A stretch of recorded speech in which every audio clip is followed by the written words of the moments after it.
Changer nos mots pour transformer notre réalité. Cet article complète les articles Tout est conscience et nous sommes la texture de nos mots déjà parus, afin d'illustrer un peu le propos avec des situations qui, au premier abord, nous semblent parfaitement anodines. La clé est de comprendre que changer nos mots pour transformer notre réalité correspond à quelque chose de véritablement effectif. Exemple basique. Si je parle du temps pourri de ce matin, je me prépare sans m'en douter à vivre une journée pourrie, car avec ce qualificatif pourri, je m'installe dans une vibration basse, en pensant en plus qu'en faisant ce commentaire, j'ai été observatrice et cool. En revanche, si je parle du temps pluvieux de ce matin, je signale seulement qu'il y a de la pluie. Cela reste neutre et n'engage en rien mes prochaines heures, ni celles d'autrui.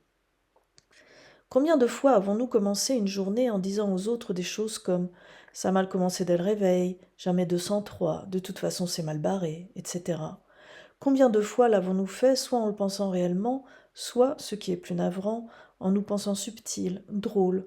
Combien de fois avons-nous inconsciemment créé des journées dites pourries? C'est quelque chose que j'ai compris lorsque j'en ai eu assez d'entendre des commentaires sur ce fameux temps pourri, qui n'est en fait qu'un temps qui va nous offrir du vent pour dégager l'espace, de la pluie pour nourrir la terre, du froid pour remettre les compteurs à zéro, etc. Le temps pourri, ce temps gris, est en fait non seulement une bénédiction, puisqu'il nous amène de l'eau, mais en plus il nous permet de rentrer en nous-mêmes, d'intérioriser. Cela permet des ajustements internes. Je l'ai compris aussi après de multiples insomnies. Si je me répétais que la nuit avait été blanche, je vivais difficilement ma journée, façon victime. Et un jour, j'ai décidé de penser comme si j'avais bien dormi. Cela a été un vrai déclic, une compréhension. L'acceptation de ce qui avait été pendant ma nuit me permet d'être ce que j'avais tout simplement à être le jour, en acceptant par ailleurs les données de mes insomnies présentes pour de bonnes raisons. Dans ces deux exemples, tout est passé au travers du filtre de mes propres mots silencieux, de mes pensées intimes. J'ai changé mes mots pour transformer ma réalité, au début pour ne plus souffrir, maintenant pour créer une réalité juste, généreuse et la plus douce possible.